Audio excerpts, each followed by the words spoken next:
সুপ্রিয় দর্শক শ্রোতা, ইরান এবং ইসরায়েল মার্কিন যুক্তরাষ্ট্রের মধ্যে চলছে হামলা পাল্টা হামলা। ইরানের পক্ষে অবস্থান নিয়েছে রাশিয়া এবং চীন। চীন তাদের অত্যাধুনিক অস্ত্র দিয়ে সাহায্য করছে ইরানকে। ইরান ইসরায়েলের ঝাঁকে ক্লাস্টার বোমা নিক্ষেপ করে ধ্বংসলীলায় পরিণত করেছে ইসরায়েলকে। কি মনে হয়, ইরানের কি এই হামলা অব্যাহত রাখা উচিত নাকি বন্ধ করে দেওয়া উচিত? এই সম্পর্কে আপনার মতামত কমেন্টস বক্সে লিখে জানান এবং শুরুতে থাকবে সংবাদ শিরোনাম পরে বিস্তারিত। ইসরায়েল জুড়ে ক্লাস্টার বোমা বিস্ফোরণ, বাহরাইনে তেল স্থাপনা, ইরানের হামলা। আর বিস্তারিত জানিয়ে দিব। ট্রাম্পের হুমকির পরও ইরান যুদ্ধে যোগ দিচ্ছে না ব্রিটেন। ইরানের হামলা, 24 ঘন্টা ইসরায়েলের হাসপাতালে ভর্তি 140। মাঝ আকাশে উধাও ভারতের যুদ্ধ বিমান পাওয়া যাচ্ছে না কোথাও। আরো জানিয়ে দিব, দীর্ঘমেয়াদী যুদ্ধের প্রস্তুতি, ইসরায়েলের উপর অত্যাধুনিক অস্ত্র ব্যবহারের হুঁশিয়ারি ইরানের। ইরান যুদ্ধ, চীনের সাথে শ্রেষ্ঠত্বের লড়াই, আত্মঘাতী পথে যুক্তরাষ্ট্র। ইরান ইস্যুতে যুক্তরাষ্ট্র ইসরায়েলের বিরুদ্ধে রাশিয়ার গুরুতর অভিযোগ। এবং সর্বশেষে জানিয়ে দিব, এবার নেতানিয়াহুর কার্যালয়ে ক্ষেপণাস্ত্র হামলা। এতক্ষণ শুনছিলেন সংবাদ শিরোনাম বিস্তারিত। তবে তার আগে অনুরোধ থাকবে, এই ভিডিওতে একটি লাইক দিন এবং কমেন্টস করে জানিয়ে দিন আপনি কোন জেলা থেকে বা কোথা থেকে আমাদের সাথে যুক্ত রয়েছেন। এবং সংবাদের সর্বশেষ গুরুত্বপূর্ণ আপডেট পেতে চ্যানেলটি সাবস্ক্রাইব করে আমাদের সঙ্গেই থাকুন। ধন্যবাদ। ইসরায়েল জুড়ে ক্লাস্টার বোমা বিস্ফোরণ, বাহরাইনে তেল স্থাপনায় ইরানের হামলা। উপসাগরীয় অঞ্চলে নতুন করে হামলা চালিয়েছে ইরান। ইসরায়েলের মধ্য অঞ্চলে ক্লাস্টার বোমার বিস্ফোরণ হয়েছে। আক্রমণ চালানো হয়েছে বাহরাইনের তেল স্থাপনায়। ইরানে যুক্তরাষ্ট্র এবং ইসরায়েলে হামলা এ পর্যন্ত নিহত হয়েছেন 1200-এর বেশি মানুষ। ইরানের সঙ্গে ইসরায়েল এবং যুক্তরাষ্ট্রের সংঘাতের রণক্ষেত্রে পুরো মধ্যপ্রাচ্য একের পর এক জ্বালানি স্থাপনা, মার্কিন ঘাঁটি এবং কনসুলেটে হামলা চালিয়েছে ইরান। স্থানীয় সময় বৃহস্পতিবার বাহরাইনে তেল গুরুত্বপূর্ণ স্থাপনা হামলা চালায় ইরান। তবে ক্ষয়ক্ষতির পরিমাণ বা হতাহতের তথ্য প্রকাশ করা হয়নি। ইরানের বিরুদ্ধে অভিযানের পরবর্তী ধাপে প্রবেশ করার কথা জানিয়েছে ইসরায়েল। আইডিএফ প্রধান বলেছেন, এই ধাপে ইরানের শাসন ব্যবস্থা এবং সামরিক সক্ষমতা ধ্বংস করা হবে। ইসরায়েলের প্রতিরক্ষা বাহিনীর দাবি, গত 6 দিন ধরে ইরানের বিরোধহীন হামলা চালানো হচ্ছে। আর লেবাননের রাজধানী বৈরুতের দক্ষিণাঞ্চলে গাজার মতো ধ্বংসস্তূপে পরিণত করার হুমকি দিয়েছেন ইসরায়েলের অর্থমন্ত্রী। মার্কিন প্রেসিডেন্ট ডোনাল্ড ট্রাম্প বলেছেন, ইরানের পরবর্তী নেতা নির্বাচনে তিনি সরাসরি যুক্ত হতে চান। সতর্ক করেন, কোন নতুন নেতা আগের নীতি অনুসরণ করলে যুক্তরাষ্ট্রের সঙ্গে সংঘাতের ঝুঁকি থাকবে। মার্কিন সংবাদ মাধ্যম এক্সকে দেওয়া সাক্ষাৎকার ট্রাম্প বলেন, ইরান যদি মার্কিন সম্পৃক্ততা ছাড়া উত্তরসূরি নির্বাচনের চেষ্টা করে তাহলে সময় অপচয় করবে। খামেনি ছেলে মুস্তফাকে দুর্বল এবং অগ্রহণযোগ্য নেতা বলে মন্তব্য করেন ট্রাম্প। বলেন, তিনি এমন কোন নতুন ইরানি নেতা মেনে নেবেন না যিনি আগের নেতৃত্বের নীতিগুলো অনুসরণ করবেন। এদিকে ইরানের পররাষ্ট্রমন্ত্রী আব্বাস আরাগচি মার্কিন প্রেসিডেন্ট ডোনাল্ড ট্রাম্পকে সরাসরি সতর্ক করে বলেছেন, ট্রাম্পের যুদ্ধ এবং কূটনৈতিক পরিকল্পনা ব্যর্থ হবে। এক্স পোস্টে তিনি জানান, দ্রুত সরাসরি সামরিক বিজয়ের জন্য প্ল্যান এ ব্যর্থ হয়েছে, প্ল্যান বি আরো ব্যর্থ হবে।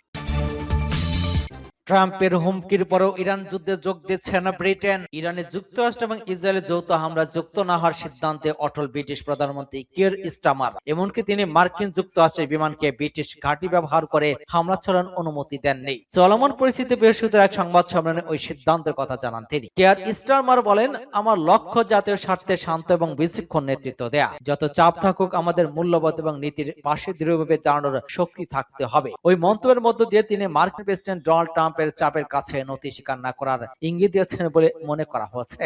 স্টারমার বলেছেন, ইরান ইস্যুতে যুক্তরাজ্যের দীর্ঘদিন অবস্থান হলো আলোচনার মাধ্যমে সমাধান খোঁজা, যাতে ইরান তাদের পারমাণবিক কর্মসূচি বন্ধ করে। তিনি বলেন, ওই কারণে আমি সিদ্ধান্ত নিয়েছি যে যুক্তরাজ্য প্রথম দফার হামলার অংশ নেবে না। এটি ভেবেচিন্তে সিদ্ধান্ত, যা জাতীয় স্বার্থে নেওয়া হয়েছে এবং আমি এই সিদ্ধান্তে অটল। এর আগে ইরানে যুক্তরাষ্ট্র এবং ইসরায়েলের হামলার ঘটনায় ব্রিটিশ প্রধানমন্ত্রী কিয়ার স্টারমারের ভূমিকা করার সমালোচনা করেছেন মার্কিন প্রেসিডেন্ট ডোনাল্ড ট্রাম্প। ব্রিটিশ সংবাদ মাধ্যমে দ্য সানকে দেওয়া এক সাক্ষাৎকারে মার্কিন প্রেসিডেন্ট বলেছেন, ইরান যুদ্ধ নিয়ে ব্রিটিশ এবং প্রধানমন্ত্রী সহায়তা করছে না।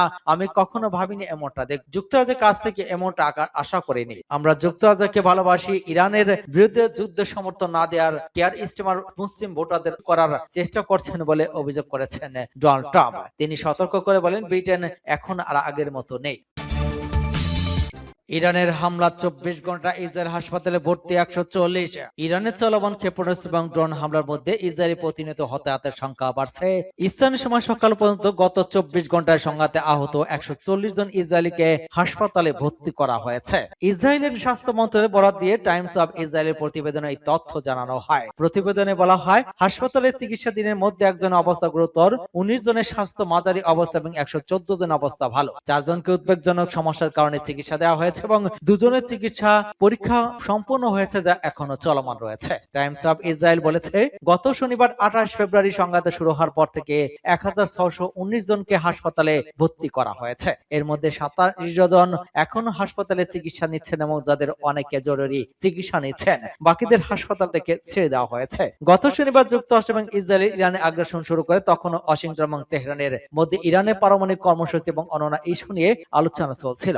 এসব আলোচনায় ইরানের ব্যালিস্টিক ক্ষেপণাস্ত্র সীমিত করা এবং আঞ্চলিক সশস্ত্র গোষ্ঠীগুলোর সহায়তা বন্ধ করার বিষয়ে ছিল বলে জানা যায়। হামলা জবাবে ইরান পুরো মধ্যপ্রাচ্য জুড়ে ক্ষেপণাস্ত্র এবং ড্রোন হামলা চালায়। হামলায় ইসরায়েলের পাশাপাশি বাহরাইন, সৌদি আরব, কাতার, সংযুক্ত আরব আমিরাত এবং ইরাকে থাকা মার্কিন ঘাঁটি এবং সামরিক স্থাপনাগুলোকে লক্ষ্যবস্তু করা হয়েছে।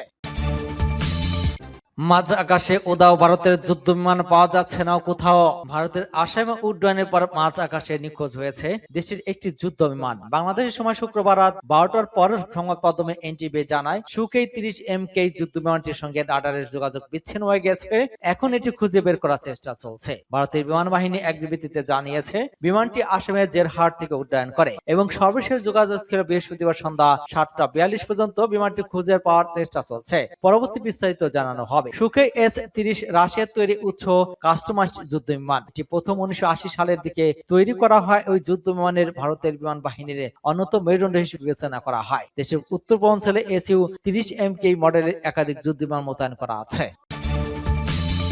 দীর্ঘ যুদ্ধের প্রস্তুতি, ইসরায়েলের উপর অত্যাধুনিক অস্ত্র ব্যবহারের হুঁশিয়ারি ইরানের। ইসলামিক বিপ্লবী রেভলিউশন গার্ড কর্পস IRGC জানিয়েছে, ইরান একটি দীর্ঘস্থায়ী এবং দীর্ঘমেয়াদী যুদ্ধ চালিয়ে জন্য সম্পূর্ণ প্রস্তুত এবং চলমান সংঘাতের পরবর্তী ধাপে তারা এমন কিছু উন্নত এবং অত্যাধুনিক অস্ত্র ব্যবহারের পরিকল্পনা করেছে যা আগে কখনো ব্যবহার করা হয়নি। IRGCর মুখপাত্র ব্রিগেডিয়ার জেনারেল আলী মোহাম্মদ নাইনি এই সতর্কতা উচ্চারণ করেছেন। তিনি বলেছেন যে ইরানের শত্রুদের জন্য হামলার পরবর্তী ঢেউ অত্যন্ত বেদনাদায়ক আঘাত অপেক্ষা করছে। তেহরানের এই অনমনীয় অবস্থান মধ্যপ্রাচ্যের বর্তমান উত্তেজনাকে এক নতুন এবং ভয়াবহ মাত্রা নিয়ে গেছে বলে মনে করছেন সামরিক বিশ্লেষকরা। ব্রিগেডিয়ার জেনারেল নাইনি জোর দিয়ে বলেছেন যে ইরানের উদ্ভাবিত নতুন প্রযুক্তি এবং বিধ্বংসী অস্ত্রশস্ত্র ইতিমধ্যে যুদ্ধক্ষেত্রের দিকে অগ্রসরমান এবং এগুলো এখনো পর্যন্ত বড় পরিসরে মোতায়েন করা হয়নি। তার মতে গত বছর যুক্তরাষ্ট্র এবং ইসরায়েলের সঙ্গে 12 দিনের যে সংঘাত হয়েছিল, বর্তমান পরিস্থিতি ইরান তার চেয়ে অনেক বেশি শক্তিশালী এবং সুসংগঠিত। তিনি এই লড়াইকে একটি পবিত্র এবং বৈধ যুদ্ধ হিসেবে বর্ণনা করে দাবি করেন যে দেশের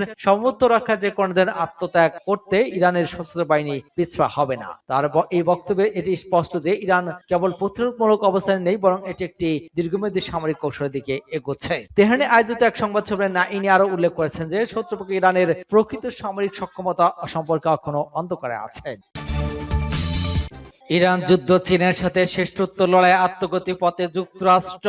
যুক্তরাষ্ট্রের বর্তমান পররাষ্ট্রনীতি এবং ইরানের সাথে চলমান সংঘাত দেশটির দীর্ঘমেয়াদী কৌশলগত লক্ষ্যগুলোকে ক্ষতিগ্রস্ত করতে পারে বলে সতর্ক করেছেন ভূরাজনীতি বিশেষজ্ঞরা। সম্প্রতি দ্য ন্যাশনাল ইন্টারেস্ট পত্রিকায় প্রকাশিত এক নিবন্ধে মাইকেল শিপার দাবি করেছেন যে ইরানের সাথে যুদ্ধ বন্ধের চীনের সাথে যুক্তরাষ্ট্রের অর্থনৈতিক, সামরিক এবং প্রযুক্তিগত প্রতিযোগিতা এক বড় বাধা হয়ে দাঁড়াবে। প্রতিবেদনে বলা হয়েছে, ট্রাম্প প্রশাসনের বর্তমান পদক্ষেপ যেমন গ্রিনল্যান্ড দখলের হুমকি, ভেনেজুয়েলা সামরিক অভিযান এবং এখন ইরানের সাথে যুদ্ধ 19 শতাব্দীর মানবতা আমলের চিন্তা ভাবনার প্রতিফলন, যেখানে ভূখণ্ড দখল, খনিজ সম্পদের নিয়ন্ত্রণকে শক্তির উৎস মনে করা হতো, কিন্তু 21 শতাব্দীর শক্তি নির্ভর করে সেমিকন্ডাক্টর সাপ্লাই চেইন, কৃত্রিম বুদ্ধিমত্তা এবং ক্লিন এনার্জি উৎপাদনের উপর।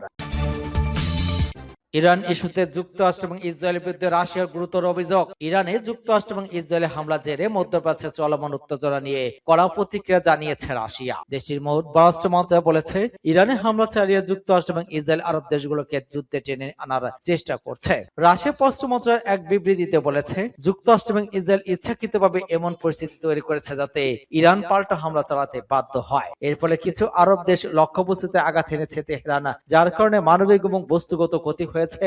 মস্কো ওই ঘটনার দুঃখ প্রকাশ করেছে। বিবৃতিতে আরো বলা হয়, এই পরিস্থিতি তৈরি করে যুক্তরাষ্ট্র এবং ইসরায়েল মূলত আরব দেশগুলোকে নিজেদের স্বার্থে যুদ্ধে জড়ানোর চেষ্টা করছে। উল্লেখ্য, যুক্তরাষ্ট্র এবং ইসরায়েল যৌথভাবে ইরানে হামলা চালানোর পর পাল্টা প্রতিক্রিয়া তেহরান, কাতার সহ মধ্যপ্রাচ্যের বিভিন্ন দেশে মার্কিন স্থাপনা এবং স্বার্থ সংশ্লিষ্ট লক্ষ্যবস্তুতে হামলা চালাচ্ছে। ইরানের দাবি এসব হামলার লক্ষ্য মূলত মার্কিন স্থাপনা। রাশিয়া বলেছে, বর্তমান পরিস্থিতি উত্তেজনা কমানোর একমাত্র পথ হলো ইরানের উপর হামলা বন্ধ করা। তবে এখন পর্যন্ত সংঘাত কমার কোনো লক্ষণ দেখা যাচ্ছে না বলেও মন্তব্য করেছে দেশটি। এবার নেতানিয়াহুর কার্যালয়ে ক্ষেপণাস্ত্র হামলা।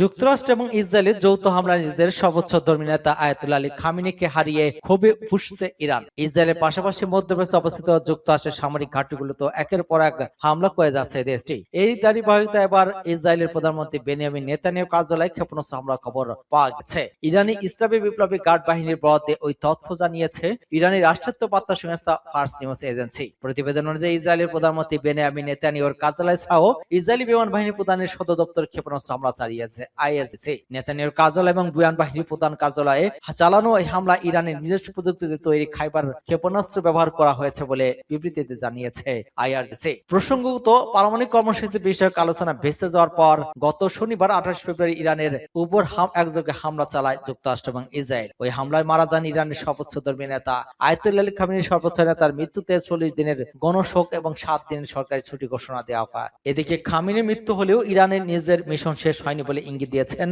যুক্তরাষ্ট্রের প্রেসিডেন্ট ডোনাল্ড ট্রাম্প। একই সঙ্গে সম্পূর্ণ লক্ষ্য অর্জন না হওয়া পর্যন্ত ইসরায়েলের সঙ্গে মিলে ইরানের যুক্তরাষ্ট্রের যৌথ হামলা চলতে থাকবে বলে বার্তা দিয়েছেন তিনি।